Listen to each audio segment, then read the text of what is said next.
আসসালামু আলাইকুম রহমতুল্লাহি ওবরকাতুহু। সম্মানিত দর্শক, বাংলাদেশের জুলাই আগস্ট বিপ্লব নিয়ে কথা বলবো। 2024 সনের জুলাই মাসে যখন বাংলাদেশ সমস্ত রাজপথগুলো উত্তপ্ত ছিল, বাংলাদেশে আনাচে কানাচে টেকনাফ থেকে তেঁতুলিয়া পর্যন্ত অঝরে রক্ত ঝরছিল, ঠিক সেই সময়টাতে একজন সৈনিক হিসেবে, একজন কর্মী হিসেবে, একজন মানুষ হিসেবে আমিও রাজপথে ছিলাম এবং অন্য যে কোনো মানুষের রাজপথে থাকার যেভাবে গুরুত্ব, আমার উপস্থিতি তার চেয়ে কোনো অংশে কম গুরুত্বপূর্ণ ছিল না। আমি আমার মন নিয়েছিলাম, মস্তিষ্ক নিয়েছিলাম, সহায় নিয়েছিলাম, সম্পত্তি নিয়েছিলাম, আমার রাজনৈতিক ক্যারিয়ার নিয়েছিলাম এবং আমার জীবনটি যে কোনো সময় চলে যেতে পারে এরকম অনিশ্চয়তার মধ্যেও আমি রাজপথে ঘুরে বেরিয়েছি, কথা বলেছি, লিখেছি এবং জনমত গঠন করা থেকে শুরু করে যারা বিপ্লবী ছিলেন কিংবা রাজনৈতিক যারা নেতৃবৃন্দ ছিলেন তাদের সঙ্গে, প্রায় সবার সঙ্গেই আমার একটা যোগাযোগ ছিল।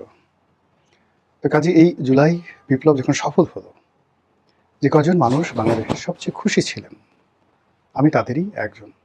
কোনো লেনাদেনা ছিল না, কোনো পাওনা ছিল না, কোনো আশা ছিল না। শুধু এই বিপ্লব সফল হয়েছে, আমি ঘরে উঠে গিয়েছি, আমি আমার আপন কর্মে ব্যস্ত হয়ে পড়েছি। অন্তর্বর্তীকালীন সরকারের জমানাতে কোনো দিন কারো কাছে যায়নি, কাউকে একটা টেলিফোন করিনি, কারো একটা ফোন রিসিভও করিনি, কোনো সুপারিশ করিনি কারোর জন্য, নিজের জন্য তো প্রশ্নই আসে না। আবার একইভাবে যখন তারেক রহমান সাহেব এলেন, সেই সময়টাতে বহু মানুষ বহু চেষ্টা করলো, কত মানুষ ছুটোছুটি করলো। বিএনপির কোনো নেতা বলতে পারবেন না তাদের কারোর সঙ্গে আমার টেলিফোনে যোগাযোগ হয়েছে এই জুলাই আগস্ট বিপ্লবের পরে। তাদের কাছে গিয়েছি, কিছু চেয়েছি, চাওয়ার মতো ভাবসাব করেছি, বা আমার মনের মধ্যে তারা কোনো লোভ লালসা দেখেছেন এ কথা কেউ বলতে পারবে না। শুধুমাত্র জুলাই থাকুক, জুলাই বেঁচে থাকুক, সফল হোক, এই কামনা থেকে আমি আমার আপন কাজ করে চলেছি। 2 বছরের মধ্যে বহু ঘটনা ঘটেছে, আর সে সকল ঘটনার মধ্যে যেগুলো দৃশ্যমান, একটি হলো ইউনূস রেজিমের পতন হয়েছে।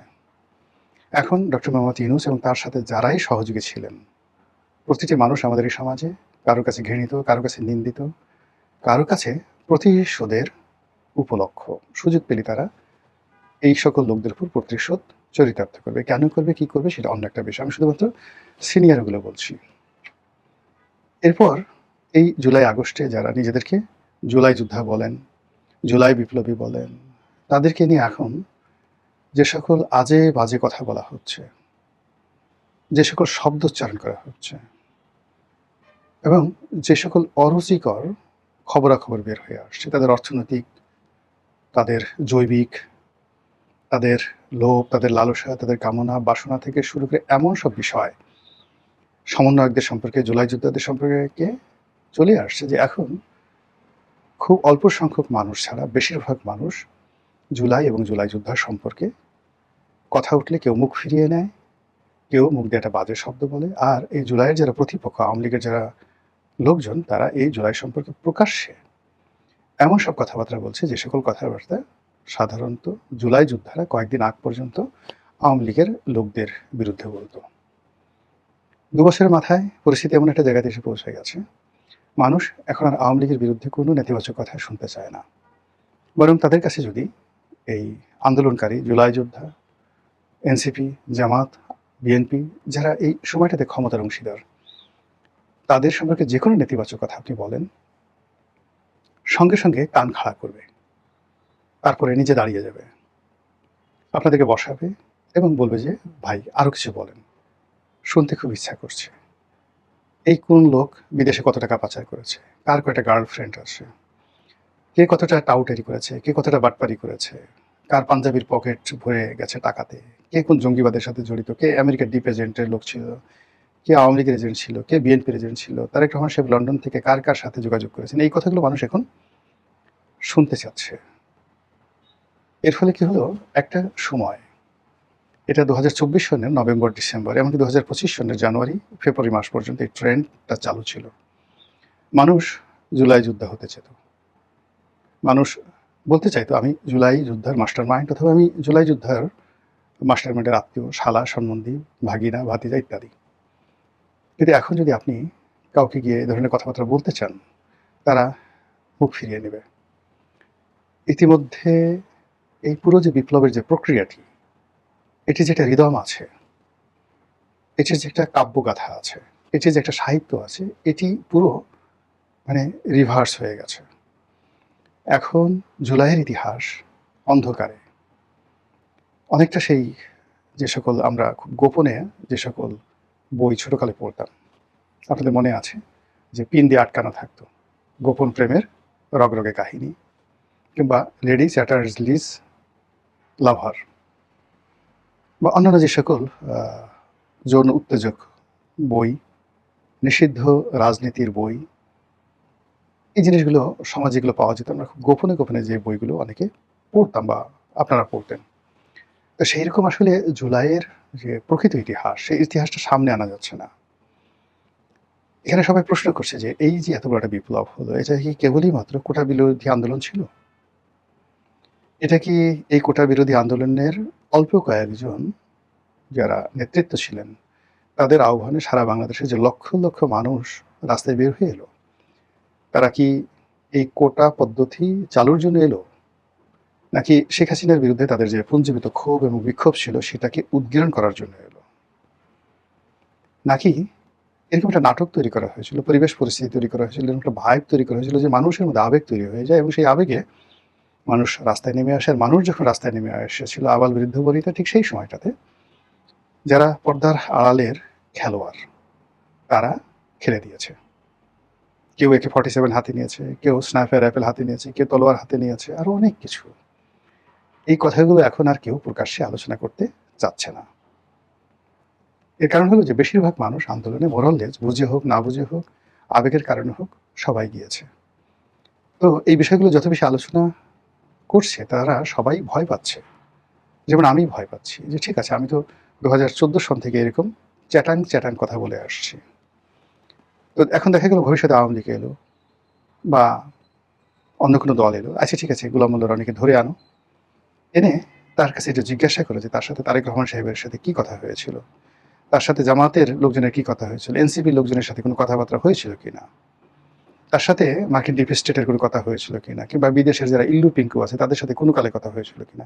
যারা পালিয়ে যাবে তারা তো যাবেনই, কিন্তু যারা দেশে থাকবেন, আমাদের মতো যারা দেশে মরে গেলেও থাকবেন, প্রতিটি মানুষের মধ্যে এই ধরনের একটা ভয়, ডিবি অফিসে নিল, ডিজিএফআই অফিসে নিল, নিয়ে এই ধরনের কথাবার্তা প্রশ্ন করলো। এখন ধরুন আপনি কিছু জানেন না, শুধুমাত্র আবেগের বশে আপনি রাস্তায় নেমেছেন, আবেগের বশে অনেক কথা বলেছেন।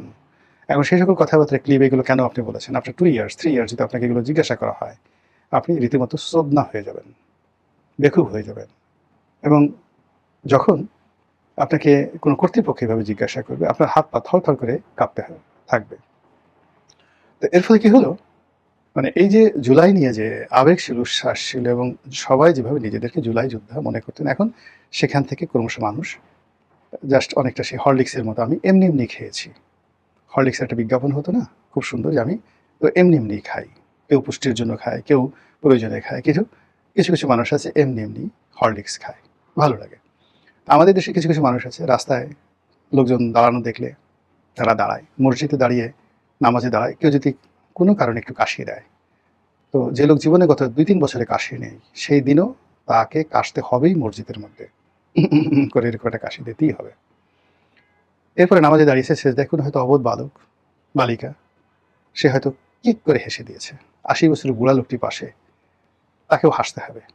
হাসতে হাসতে তার চোখ দিয়ে পানি ঝরঝর করে পড়ে গেছে। ওই যে শিশুকে হেসেছিল, সে হয়তো থেমে গেছে, কিন্তু বুড়া আর থামছে না।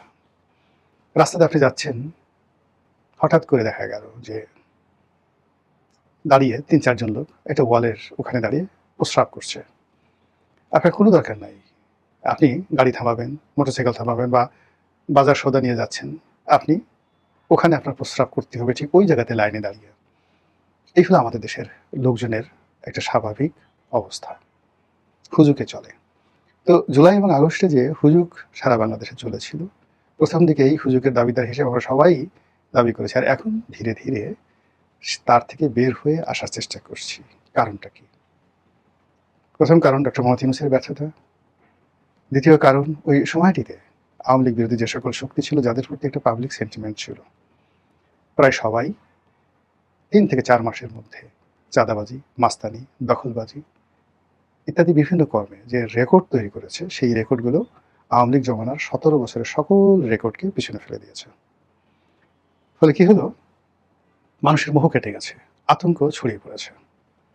এরপর যেটা হলো যে মানুষের কর্ম, সেই কর্মসংস্থান, অন্ন, বস্ত্র, বাসস্থান এবং যাকে বলা হয় তাদের যে নিত্যনৈমিত্তিক প্রয়োজন, একই সঙ্গে তার নিরাপত্তা ভাবনা, নিরাপদে নির্বিবাদে চলার গ্যারান্টি, বাঁচার গ্যারান্টি, চিকিৎসার গ্যারান্টি, রাষ্ট্র, সমাজ, সংসারে যে উপকরণগুলো রয়েছে প্রায় সব কিছু রীতিমতো আবর্জনায় পরিণত হয়েছে। মানুষের স্বপ্ন বিলীন হয়ে গেছে। প্রায় সব ক্ষেত্রে হাহাকার এবং চারিদিক থেকে শুধু হায়নার চিৎকার। যে সকল কথা শুনছি ভালো লাগছে না, যে সকল দৃশ্য দেখছি একেবারে অপছন্দ। তাহলে আগামীকালটি আপনার আমার কেমন যাবে, আগামী বছরটি কেমন যাবে, এই বিষয়ে আমরা কোনো সিদ্ধান্ত নিতে পারছি না। আর এরই মধ্যে যখন 2026 সনের জুলাই মাস চলে এলো, ঠিক সেই সময়টাতে মানুষের ক্রোধ এবং ক্ষোভ কোন পর্যায়ে গিয়ে পৌঁছে গেছে, বাংলাদেশের একজন অত্যন্ত শীর্ষস্থানীয় অভিনেত্রী প্রয়াত হুমায়ুন আহমেদের স্ত্রী অনেকের কাছে সমালোচিত, আবার অনেকের কাছে নন্দিত। তার মেধা, তার যোগ্যতা, তারপরে তার রুচি, তার শিল্পমনা, তার অভিনয় দক্ষতা, তার নৃত্য পটীয়সীয়তা, তার বংশমর্যাদা, মানে এগুলো নিয়ে আপনি একটা স্পট ধরতে পারবেন না। তার একটি অপরাধ, সেটি হলো সে বাবার বয়সী একজন মানুষের প্রেমে পড়েছে, তার সঙ্গে বিয়ে করেছে, তার ঘরণী হয়েছে। এছাড়া আপনি মেহের আফরোজ শাওনকে যদি তার বাবার পরিচয় মোহাম্মদ আলীকে ধরেন, তার মায়ের পরিচয় তহুর আলীকে ধরেন, তার নিজের পরিচয় ধরেন, তার ছাত্র জীবন সব কিছু ধরেন, আপনি এই বাংলায় অহরহ তার পাশে দাঁড়ানোর মতো, এরকম দাঁড়ানোর মতো রমণী খুঁজে পাবেন না। একমাত্র সেই একজন দুজন তার যারা সহশিল্পী ছিলেন, আমার এই মুহূর্তে মনে আসছে না, বাট মেহের আফরোজ শাওন ইজ অনন্যা সব দিক থেকে। সেই মেহের আফরোজ শাওন জুলাইয়ের পরপরই সে একের পর এক বক্তব্য দিয়ে যাচ্ছে এবং ইদানিং বক্তব্য দিতে দিতে দিতে দিতে সে ধৈর্য হারিয়ে ফেলেছে এবং রিসেন্টলি সে এই জুলাই মাসে একদম প্রথম দিকে জুলাই সিডিআই, আপনাদের সবাই জানেন এর অর্থ। তো ছেলেরা বলে, কিন্তু মেয়েদের মুখে এই ধরনের কথা, বিশেষ করে মেহের আফরোজ শাওনের মতো এমন একজন মানে একেবারে প্রথম সারির প্রথম শ্রেণীর শিল্পী, নাট্যকার, লেখক, পরিচালক এবং বিশেষ করে হুমায়ুন আহমেদের স্ত্রী, বুদ্ধিমতী, সাহসী, তার মুখ থেকে এই ধরনের কথা আসা মানেই মানে আপনি বুঝতে পারেন যে এই জুলাইয়ের যোদ্ধা এবং জুলাইয়ের যে ইতিহাস সেটি এখন কোন পর্যায়ে নেমে এসেছে।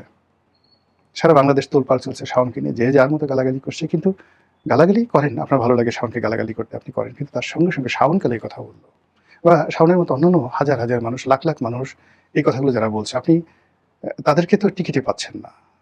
শাওন দৃশ্যমান, সে সেই কথাগুলো বলেছে তাই বলছে, কিন্তু তার আগে এরকম ঘটনা তো হওয়ার কথা না। আমরা এত কিছুর পরেও ৭১ মহান মুক্তিযুদ্ধকে মাথায় করে রেখেছি। আমেরিকা যারা মুক্তিযুদ্ধের পরাজিত শক্তি, তারাও মুক্তিযুদ্ধকে মাথায় করে রাখতে চাচ্ছে, মাথার তাজ বানাতে চাচ্ছে, তারা মুক্তিযোদ্ধা হতে চাচ্ছে, মুক্তিযোদ্ধার ছেলে সন্তান নাতিপুতি হতে চাচ্ছে, মুক্তিযোদ্ধাদের শালক দুলাভাই হতে চাচ্ছে, শিশু মুক্তিযোদ্ধা হতে চাচ্ছে। কিন্তু এখন কয়জন মানুষ জুলাই যুদ্ধ হতে চাচ্ছে, কয়জন মানুষ এখন সমন্বয়ক হতে চাচ্ছে, কয়জন মানুষ সমন্বয়কের শ্যালক দুলাভাই বা জুলাই যোদ্ধার দুলাভাই শ্যালক পিতামাতা হতে চাচ্ছে? এই বিষয়গুলো যদি আপনি মূল্যায়ন করেন, তার সাথে সাথে 2024 সনের জুলাই মাসের সেই রক্তাক্ত দিনগুলি যদি আপনি স্মরণ করেন, বিশ্বাস করেন, আপনি হিসাব মিলাতে পারবেন না। মহান আল্লাহ আমাদের সবাইকে হিদায়াত দান করুন এবং হেফাজত করুন। আসসালামু আলাইকুম ওয়া রাহমাতুল্লাহি ওয়া বারাকাতুহু।